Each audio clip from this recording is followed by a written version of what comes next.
Some people see death. Some hear it. I smell it. The scent hit me before I even entered the room, copper penny soaking in rainwater, with undertones of fear that clung to the walls like invisible graffiti. But beneath it all was something else. Something that didn't belong at a crime scene. Something expensive and deliberate. Bergamot. Cedar. A hint of vanilla. "Ms. Jackson, are you coming in or what?" Detective Reynolds called from inside the apartment, his voice thick with impatience. I adjusted my blazer and stepped across the threshold, careful not to disturb the chalk outline where a body had been just hours before. 28 years old. Journalism student. Throat cut with surgical precision while she slept. The third one this month. "I don't understand why they keep bringing you in," Reynolds muttered, barely looking up from his notepad. Forensics already processed everything. I didn't bother responding.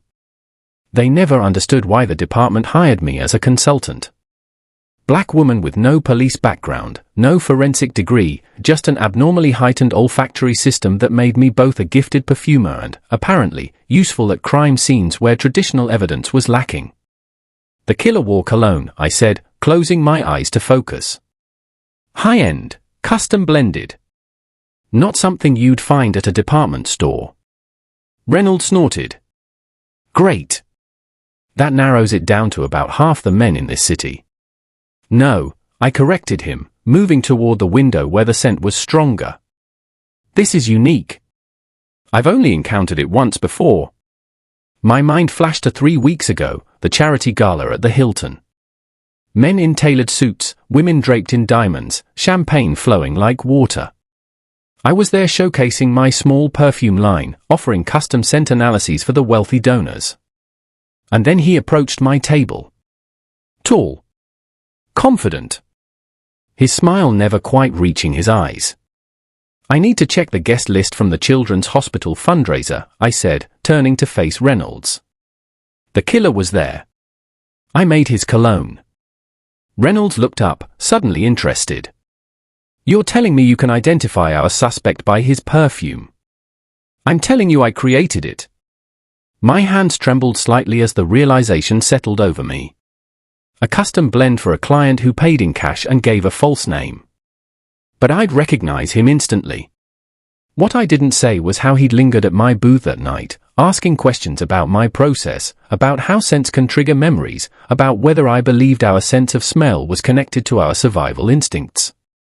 How his cologne had notes specially designed to evoke trust and comfort. How he'd asked me, with that peculiar half-smile, if I thought a person could use scent as a signature, something uniquely theirs that they could leave behind deliberately.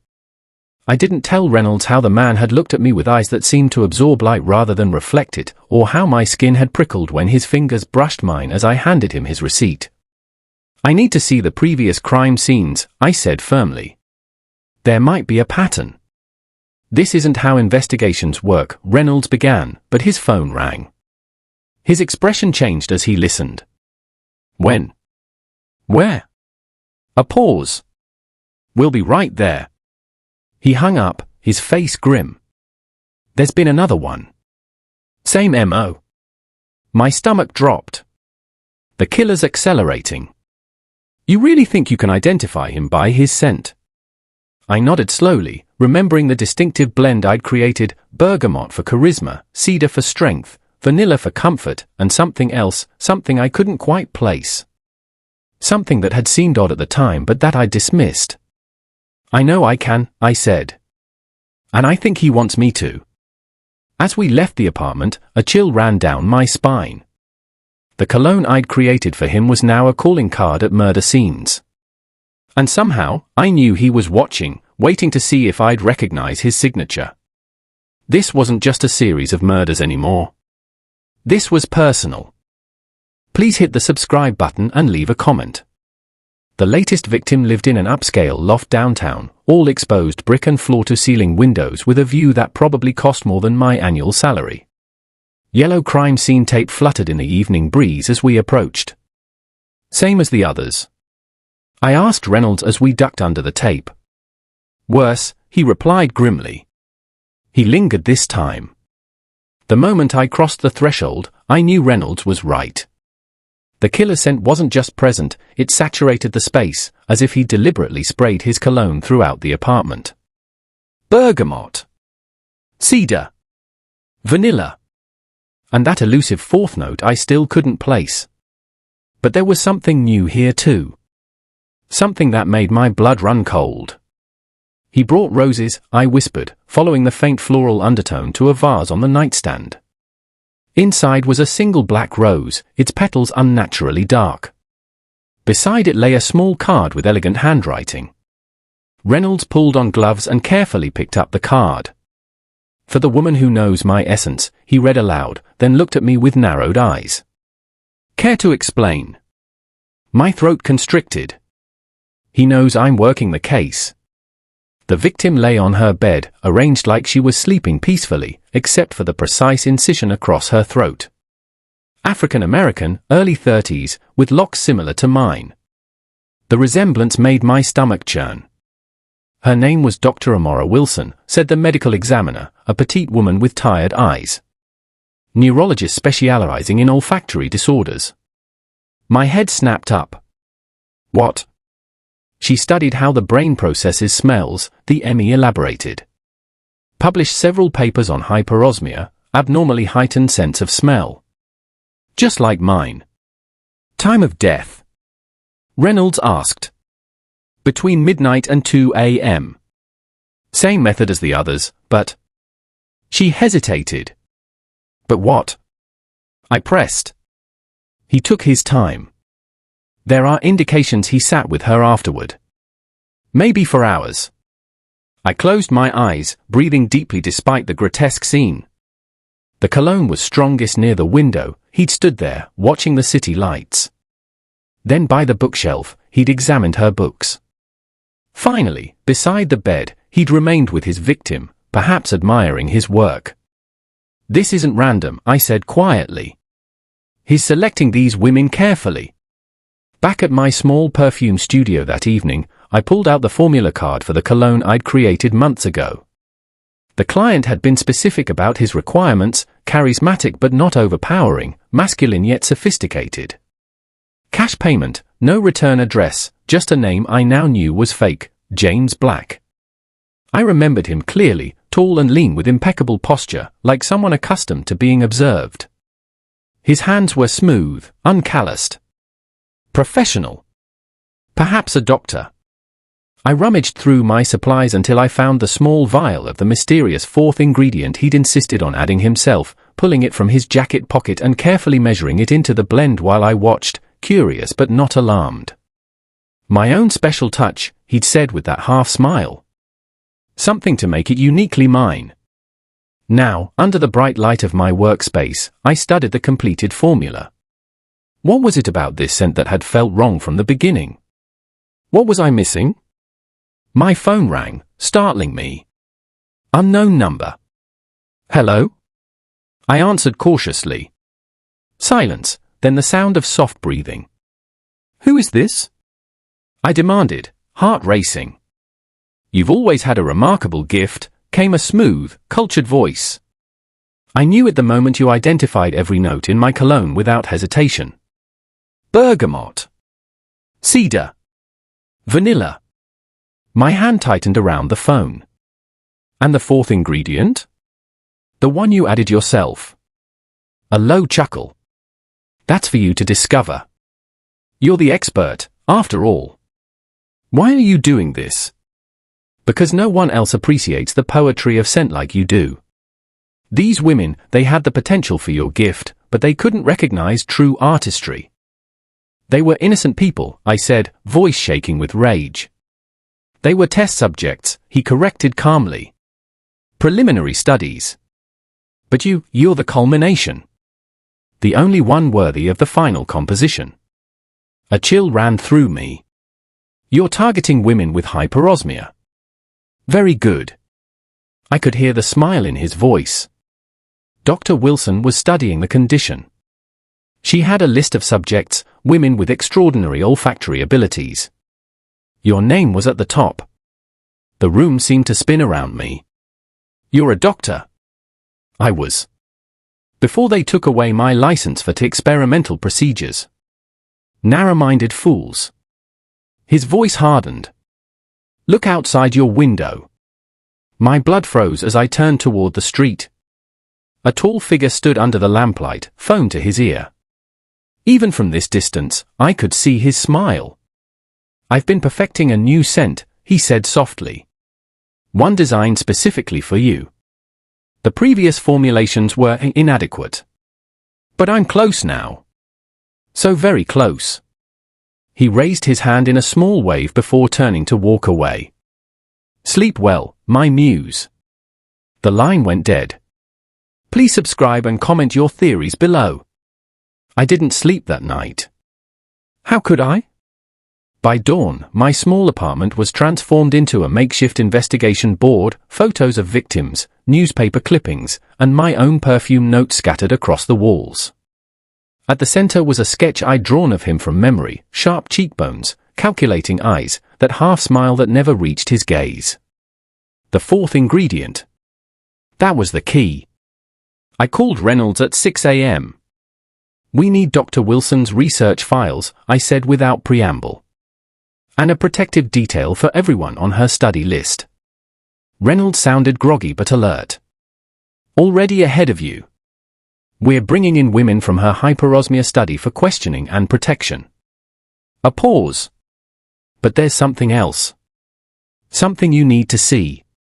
An hour later, I stood in the precinct's conference room, staring at a decade-old case file. The photos showed 5 women, all with their throats cut, arranged peacefully as if sleeping. Dr. Adrian Blackwell, Reynolds said, pushing a professional headshot toward me. Neurologist specializing in olfactory disorders at Johns Hopkins. Started experimenting on patients with heightened smell sensitivity. When the hospital discovered his unauthorized research, they revoked his license. My fingers trembled as I picked up the photo. It was him, younger, hair darker, but those eyes. I'd never forget those eyes. After his medical license was revoked, 5 women with hyperosmia were murdered in Baltimore, Reynolds continued. Police had Blackwell as their primary suspect, but he disappeared before they could make an arrest. That was 8 years ago. And now he's here, I whispered. Starting again. Not just starting again, Reynolds said grimly. Perfecting his technique. The ME found trace amounts of an unknown substance in the victim's nasal passages. Some kind of experimental compound.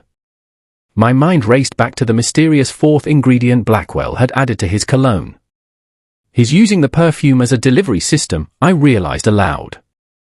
The cologne isn't just his signature, it's part of the experiment.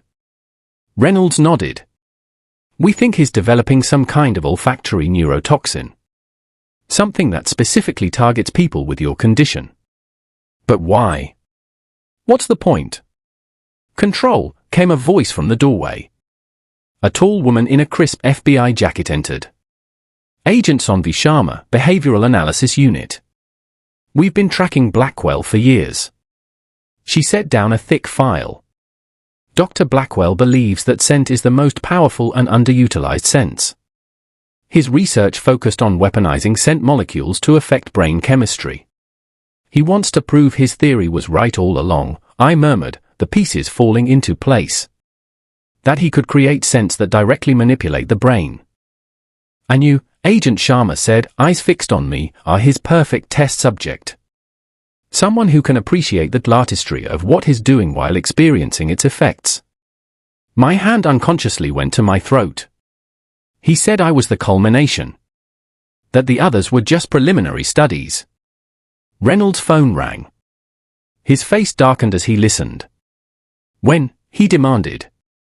Lock down the building. We're on our way. He hung up, eyes meeting mine. Blackwell just walked into your perfume shop. Told your assistant he had an appointment with you. My heart stopped. Zoe? Is she? She's alive. Said he left a package for you. 20 minutes later, we stood outside my shop, bomb squad clearing the small, elegant box that sat on my workbench. Inside was a crystal vial of cologne and a handwritten note.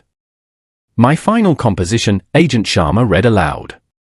For the woman who will appreciate its true genius. The Bond tech carefully opened the vial and a haunting, complex fragrance filled the room. Bergamot. Cedar. Vanilla. And something else, something that made my head swim and vision blur at the edges. Don't breathe it in. I gasped, staggering backward. It's the neurotoxin. As hazmat teams rushed in, I leaned against the wall outside, fighting waves of dizziness. Through the haze, I noticed a man watching from across the street. Even at this distance, I could feel those eyes boring into me. Blackwell. Without thinking, I pushed away from the wall and ran toward him. He turned calmly, walking unhurried into a nearby alley. Claire! Reynolds shouted behind me, but I was already rounding the corner. The alley was empty except for a service door swinging gently in the breeze. On it was taped another note in that same elegant handwriting. The hunt begins in earnest now. Follow your nose, Claire. It's always led you to the truth. And below it, a riddle. I rest where fragrance meets memory, where your journey began. Tonight at midnight, I'll claim my perfect subject unless you find me first. Where fragrance meets memory, where my journey began. Suddenly, I knew exactly where he would be. And I knew I would have to face him alone. Where fragrance meets memory, where your journey began. The words echoed in my mind as Reynolds and Agent Sharma argued about evacuation protocols and protective custody. I knew exactly where Blackwell would be waiting.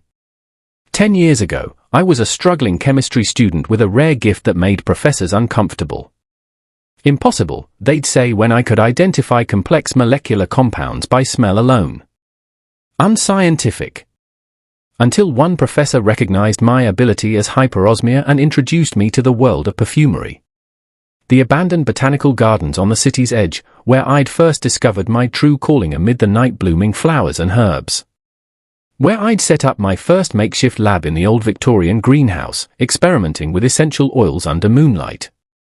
Where I'd met a visiting neurologist who'd been fascinated by my abilities, who'd spent hours asking me questions about my sensory experiences. Dr. Adrian Blackwell. I slipped away during the chaos, leaving only a brief note for Reynolds. I know where he'll be. Trust me. Back at my apartment, I prepared myself. If Blackwell was creating neurotoxins that targeted the olfactory system, I needed protection. I coated the inside of my nostrils with a mentholated gel that would temporarily dull my sense of smell, my greatest strength, now potentially my fatal weakness. I tucked a small spray bottle of my own creation into my pocket, concentrated essence of Szechuan peppercorn and ghost pepper extract, capable of temporarily blinding anyone it hit. As dusk fell, I drove to the abandoned gardens, parking a half-mile away and approaching on foot through the overgrown paths. The iron gates hung crooked on rusted hinges, the once manicured grounds now wild and unkempt after years of neglect. But even through my dulled senses, I could smell his cologne on the evening air. He was already here. The Victorian greenhouse stood like a skeletal giant against the darkening sky, its glass panes fractured but still beautiful in their decay. Inside, candles flickered, casting elongated shadows across broken tables and empty planters. Right on time, came his voice as I pushed open the creaking door. Always so precise. It's what made your creation so extraordinary. Blackwell sat at an old workbench I recognized as my own from years ago. He'd recreated my perfumer's organ, rows of small bottles arranged meticulously before him. The setup was so familiar that for a moment, I felt a pang of nostalgia, quickly replaced by horror. You remember, he said, noting my expression. Our first meeting. You were creating that remarkable jasmine and sandalwood blend. I knew then that you were special, truly gifted in ways others couldn't comprehend. You were studying me, I said quietly, keeping my distance. All those questions about my sensory perception. I recognized your potential, he corrected, standing slowly. While the medical community mocked my research, you understood instinctively the power that scent holds over the mind. Is that why you killed those women? To prove your theories. They were failures, he said dismissively. Their hyperosmia was notable but crude. They could detect scents but couldn't interpret them with your sophistication. He gestured to the array of bottles. They couldn't appreciate the sublime complexity of what I've created. I took a careful step forward. The fourth ingredient. What is it? His eyes lit with pleasure. Ah, you've been puzzling over that. It's my masterpiece, a synthesized molecule that binds to olfactory receptors and travels directly to the amygdala and hippocampus. It creates a pathway into the brain's emotional and memory centers. Mind control through scent, I whispered. Influence, he corrected. Much more elegant than crude control. The subject remains conscious, aware, but completely open to suggestion. His smile widened. Imagine it, Claire. Perfumes that could calm riot crowds. Scents that could make world leaders more agreeable during negotiations. Fragrances that could make someone fall deeply, irrevocably in love. He stepped toward me, holding a small crystal bottle. I've perfected it now. This final formula is calibrated specifically for your olfactory system. You've been testing different formulations on those women, killing them when they failed. Their deaths were regrettable side effects of early trials. He shrugged. Neural pathways sometimes collapse under the strain. But yours won't. Your brain is precisely what I've been seeking. And if I refuse? You won't, he said confidently. Because you're curious. Because you want to understand. Because deep down, you know I'm right about the untapped potential of your gift. As he spoke, I became aware of a subtle shift in the air, a new scent emerging from the heating elements he'd placed beneath certain bottles. My protective gel was wearing off, and something was already working its way into my system. You're already breathing it in, he confirmed, watching my pupils dilate. Can you identify the notes? Isn't it magnificent? The room began to shimmer at the edges of my vision. I reached for my pepper spray, but my hand felt distant, disconnected from my body. Don't fight it, Blackwell murmured, moving closer. The more you resist, the more damage your neural pathways will sustain.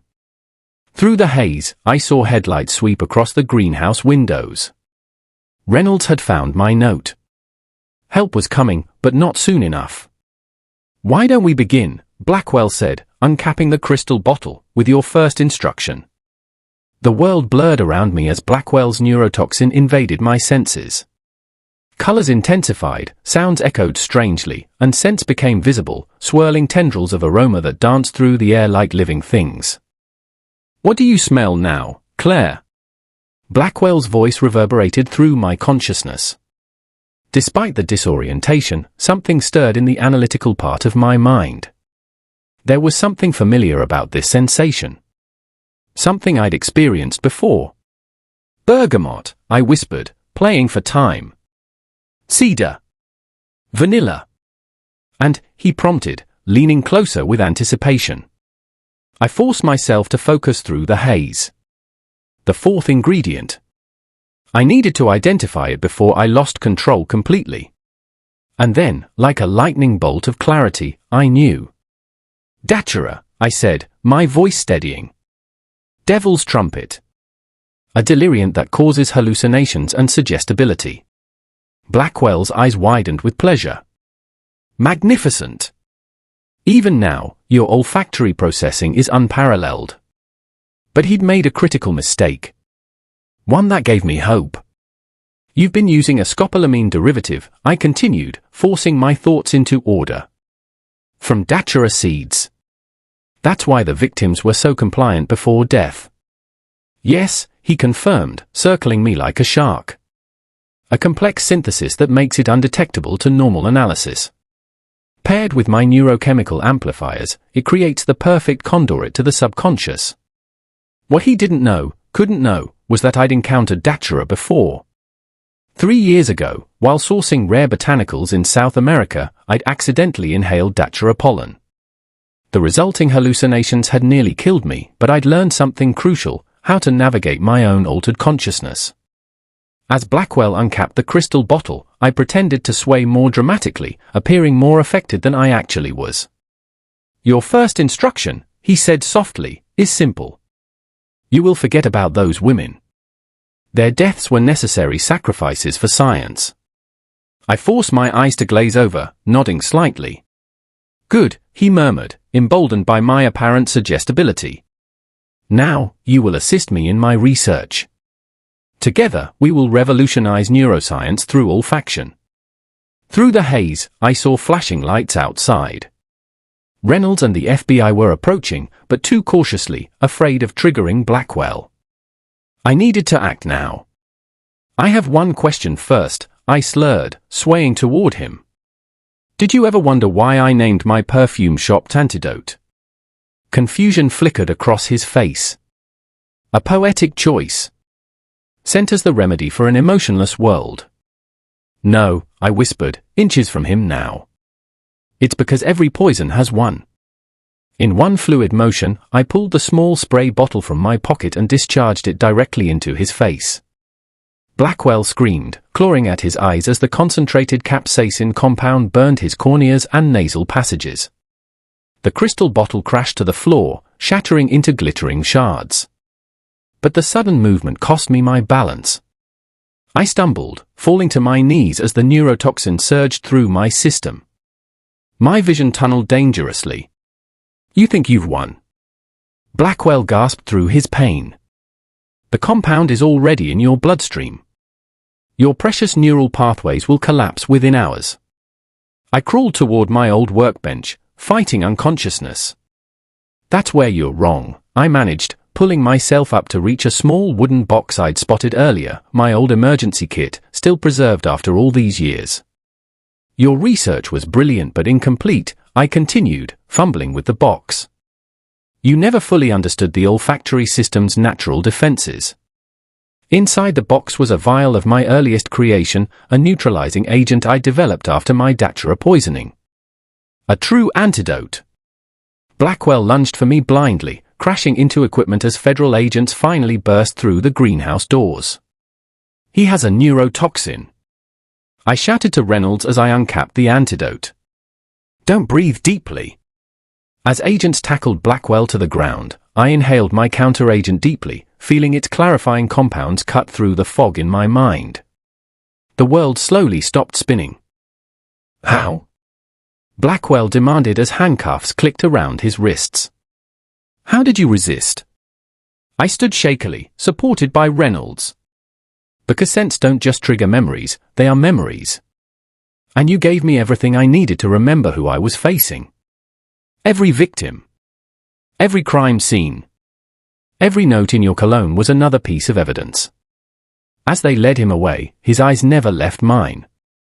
"We could have transformed humanity," he said softly. "No," I replied. "You wanted to control humanity. I just wanted to understand it." Later, as paramedics treated me outside the greenhouse, I watched the sunrise paint the sky in watercolor hues. The lingering effects of Blackwell's compound were fading, but something profound remained, the heightened awareness of how deeply our senses connect us to our memories, our emotions, our very humanity. Reynolds approached with a cup of coffee. Forensics found his research. "You were right, he was developing weaponized scents for mind control. With your testimony, he'll never see daylight again." I nodded, breathing in the simple, comforting aroma of coffee, no bergamot, no cedar, no vanilla. Just the promise of a new day. "You know," Reynolds said hesitantly, "the FBI is establishing a new unit focused on sensory crimes. They could use someone with your abilities." I smiled, thinking of all the victims who deserved justice, all the predators who thought their crimes could evade detection. "I'll always follow my nose," I said. "It's never led me wrong before." And that concludes our thrilling story. If you've enjoyed this journey into the dangerous world of scent and murder, please subscribe for more original stories and leave a comment sharing your favorite part. Your support means everything to writers like me who bring these characters to life.